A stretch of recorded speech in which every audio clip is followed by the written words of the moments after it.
Hai hai, ketemu lagi nih ya di acara Benar Nggak Sih atau Betul Kaseng, menguak fakta di balik hoax. Nah, Beta Delvia Wirajaya sing bosan-bosan untuk mau kasih tahu ke teman-teman semua supaya jangan sampai termakan isu hoax yang paling tersebar luasannya di luar di WhatsApp ataupun di media sosial. Nah, caranya bagaimana? Paling gampang sekali. Pokoknya pantengin acara ini sampai selesai supaya kita mengupas fakta bukan hoax. Nah, informasi perdana ini datang dari berita kalau KTP sekarang itu wajib memiliki kartu vaksin COVID-19. Lah, apa hubungannya begitu kan KTP dengan vaksin? Kalian sudah coba belum? Kalau belum, coba saja. Karena ini benar-benar bingung sekali. Untuk lebih jelasnya, mari kita ceki-ceki infonya langsung.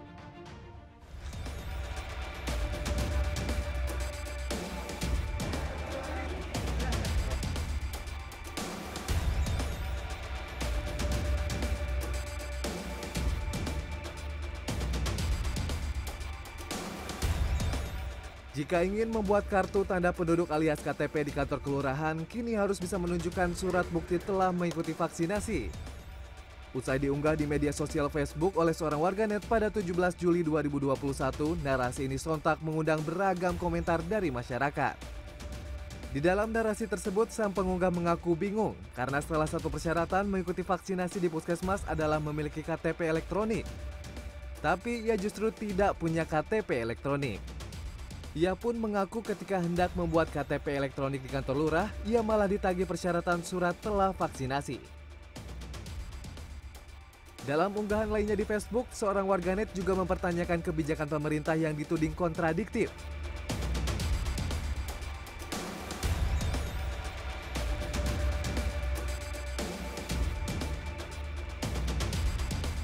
Benarkah tudingan warga tersebut?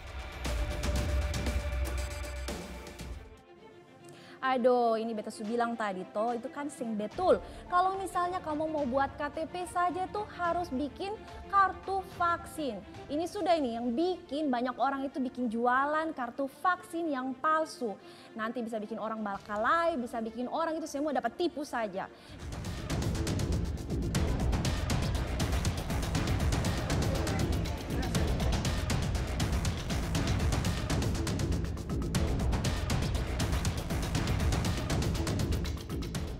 Sebuah unggahan warganet yang menyebut bahwa syarat membuat kartu tanda penduduk elektronik kini memerlukan kartu vaksin COVID-19 jadi ramai di media sosial Facebook dan Twitter.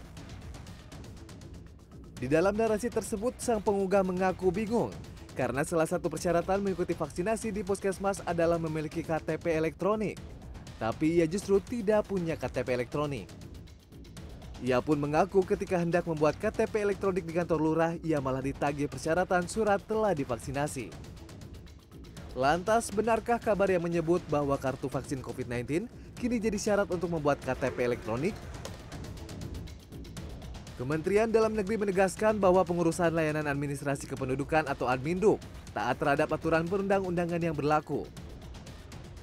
Itu artinya hingga saat ini tidak ada penambahan persyaratan baru termasuk sertifikat vaksinasi COVID-19. Terkait dengan isu yang beredar untuk mengurus ke Dukcapil harus ada sertifikat vaksin. Ini perlu saya tegaskan bahwa Kementerian Dalam Negeri atau khususnya Dukcapil Kementerian Dalam Negeri tidak ada persyaratan tambahan terkait dengan penggunaan sertifikat vaksin dalam rangka pengurusan administrasi kependudukan. Nah, karena dasar untuk proses-proses itu semua, persyaratan pengurusan sudah diatur di dalam Peraturan Presiden nomor 96 tahun 2018. Jadi tidak ada sertifikat vaksin sebagai persyaratan pengurusan dokumen kependudukan. Buat KTP tidak perlu syarat sertifikat vaksin. Membuat akte kelahiran tidak perlu syarat sertifikat vaksin itu. Jadi masih sama persyaratannya sebagaimana yang berjalan saat ini. Alur pembuatan KTP elektronik pada masa pemberlakuan pembatasan kegiatan masyarakat atau PPKM masih tetap sama seperti sebelumnya. Oke, itu sudah ya. Jadi fix Teman-teman semua harus dengar, sing ada lagi yang boleh percaya kalau mau buat KTP itu harus punya kartu vaksin. Jadi sekali lagi, ini tidak benar dan ini hoax. Teman-teman, vaksinasi ini kan memang salah satu upaya supaya kita itu tidak terjadi pemburukan ketika kita terkena virus corona. Nah, tapi beredar juga kabar di luaran sana ya, kalau vaksin Sinovac itu tidak efektif. Memang betulkah seng itu kah? Kayaknya kita cek dulu kebenarannya.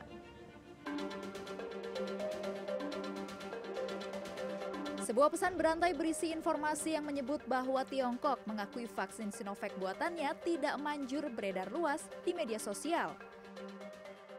Di dalam pesan ini, sang pengunggah bahkan mencantumkan tautan beberapa situs berita daring dari dalam dan luar negeri.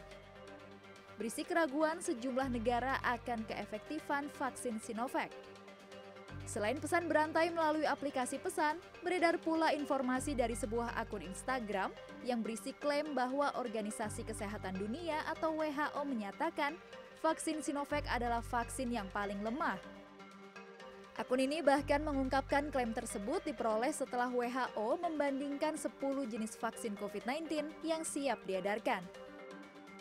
Yang jadi pertanyaan, benarkah informasi yang menyebut bahwa vaksin Sinovac buatan Tiongkok tidak manjur? Aduh, ini sudah beta paling heran dengan orang-orang ini yang suka menyebarkan info yang tidak valid. Sing tahu apa-apa tapi bicara saja. Seharusnya ketong itu sebagai masyarakat Indonesia kita tuh percaya dengan langkah pemerintah. Apalagi vaksin Sinovac itu kan sudah diuji cobakan di Bandung dan terbukti kok ada efikasinya juga.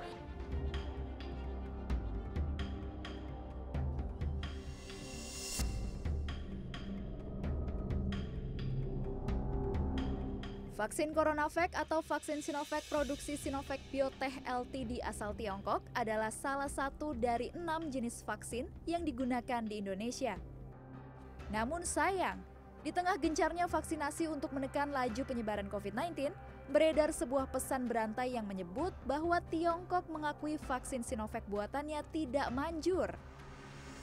Sang pengunggah bahkan mencantumkan tautan beberapa situs berita daring yang diklaim berisi keraguan sejumlah negara akan keefektifan vaksin Sinovac.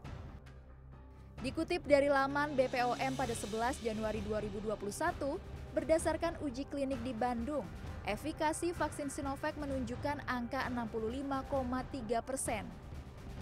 Ini artinya, vaksin Sinovac mampu menurunkan kejadian penyakit COVID-19 hingga 65,3%.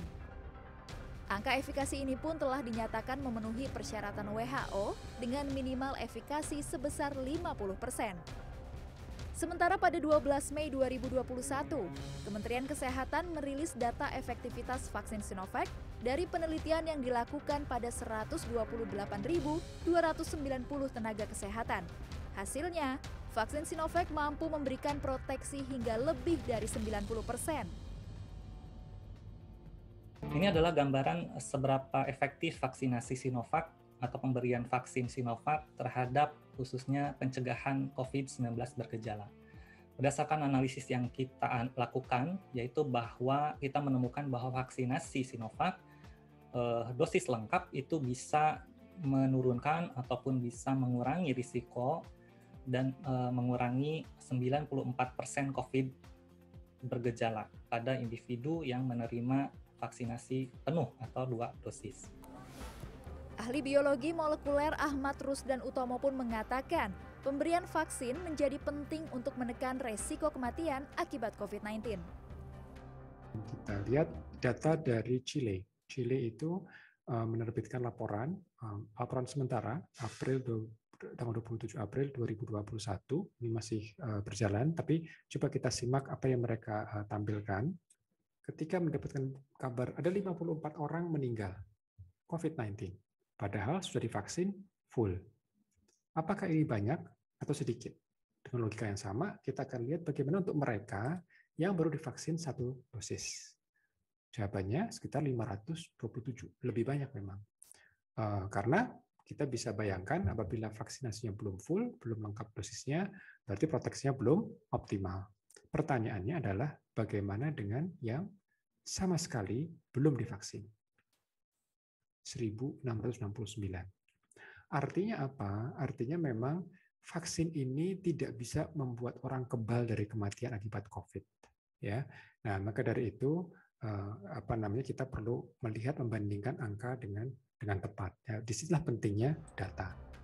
Kini, seiring program vaksinasi dan 3T yang terus dilakukan pemerintah, masyarakat harus disiplin menerapkan protokol kesehatan, yaitu memakai masker, mencuci tangan, menjaga jarak, menjauhi kerumunan, serta mengurangi mobilitas.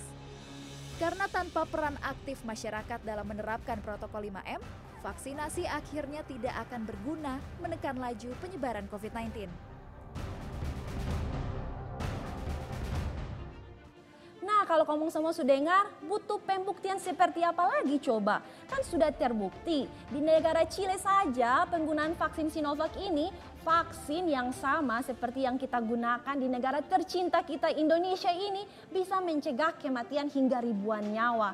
Jadi sekali lagi tamang-tamang semua, beta minta tolong sekali stop menyebarkan informasi jika vaksin tidak efektif di dunia nyata ya, karena itu adalah hoax. Berikutnya kita masuk ke berita yang ini sangat meresahkan karena berita ini ternyata mengancam para penerima bantuan sosial tunai.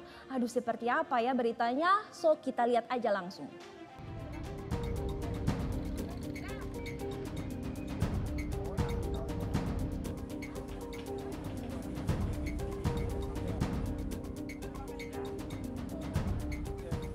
Bantuan sosial tunai adalah hal yang dinanti masyarakat pada masa PPKM darurat ini, terutama bagi masyarakat yang terdampak pandemi. Antrean warga calon penerima bansos mengular untuk mendapatkan dana bantuan sebesar Rp300.000 per bulan untuk periode 6 bulan ke depan. Namun di sisi lain, banyak calon penerima bansos yang nyatanya belum menerima informasi pencairan dana bantuan sosial tunai. Baru-baru ini beredar pesan berantai berisi form pendaftaran bantuan sosial PPKM sebesar Rp300.000. Agar bisa mencairkan dana bantuan, warga harus menjawab sejumlah pertanyaan di sebuah situs internet yang memuat logo Kementerian Sosial. Setelah mengisi data, pendaftar kemudian diminta membagikan tautan situs tersebut melalui aplikasi pesan WhatsApp untuk kemudian menerima konfirmasi pencairan dana bansos melalui SMS. Lalu, benarkah situs ini memuat informasi perihal pencairan dana bantuan sosial tunai? Ini memang susah abis pikir ya. Di saat masyarakat ini memang butuh sekali namanya bantuan, kenapa dong ini malah minta bayaran Rp300.000 untuk form pendaftaran dari itu bansos?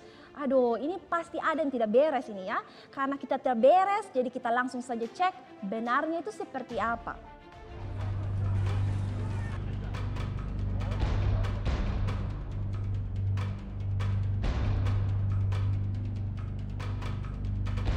Fakta situs berlogo Kementerian Sosial yang memuat pendaftaran penerima dana bantuan sosial tunai sebesar Rp300.000 akhirnya terungkap. Senin 19 Juli lalu, Subdit Siber Direktorat Reserse Kriminal Khusus atau Ditreskrimsus Polda Metro Jaya meringkus seorang pria berinisial RR atas tuduhan membuat situs palsu terkait bansos PPKM darurat dari Kementerian Sosial. Polisi menyebut pelaku sudah beraksi sejak November 2020. Lewat situs subsidi ppkm.online, pelaku menyebarkan informasi bansos palsu itu lewat tautan website palsu yang dibuatnya dengan mencatut nama dan logo Kemensos. Akibatnya, warga yang menerima tautan ini kemudian tertarik mendaftarkan diri agar bisa menerima bansos. Dari aksi penipuannya ini, RR bahkan sanggup meraup keuntungan sebesar Rp1,5 miliar dari iklan yang masuk di situs palsunya ini. Tersangka RR pun dijerat dengan Undang-Undang Informasi dan Transaksi Elektronik atau ITE dengan ancaman hukuman maksimal 12 tahun penjara. Lantas, bagaimana caranya agar warga bisa mendaftar serta mendapatkan informasi perihal dana bansos yang benar? Menteri Sosial Tri Risma hari ini mengatakan masyarakat bisa mengakses informasi dana bansos lewat situs cekbansos.kemensos.go.id. Di situs ini, warga bisa mengisi data lengkap mulai dari provinsi hingga desa serta nama sesuai KTP. Kemudian, calon penerima bansos harus mengisi kode verifikasi untuk mendapatkan petunjuk apakah warga tersebut berhak atau tidak menerima bansos. Setelah itu, warga bisa mencari hingga mengetahui hasilnya. Kementerian Sosial pun menyatakan akan memperbaiki data terpadu kesejahteraan sosial atau DTKS secara berkala. Hal ini untuk memastikan data identitas tunggal dan nomor kependudukan atau NIK selaras dengan data di Kementerian Dalam Negeri. What? Maksudnya? Di tengah pandemi ini saja yang sudah chaos, masih ada saja orang-orang ini yang memang tega tipu-tipu orang lain. Waduh, untung sudah beta paling lega sekali. Akhirnya penjahat ini sudah ditangkap oleh polisi. Masuk penjara kau kan? Nah, katong semua ini ingat sekali lagi kita jangan sampai tertipu dengan situs pendaftaran dan juga pengecekan bansos ilegal. Karena itu semua hoax. Ya, akhirnya selesai juga episode benar nggak sih atau betul kasih? Karena katong menguak fakta di balik hoax. Sekali lagi ya, katong semua harus ingat, cari tahu dulu kebenarannya dari sebuah isu ataupun berita dan juga jangan sampai langsung menyebarkan informasi yang belum terkonfirmasi oleh ahlinya. Sekali lagi, Beta Delvia Wirajaya pamit undur diri. Sampai jumpa di kesempatan lainnya. Bye-bye!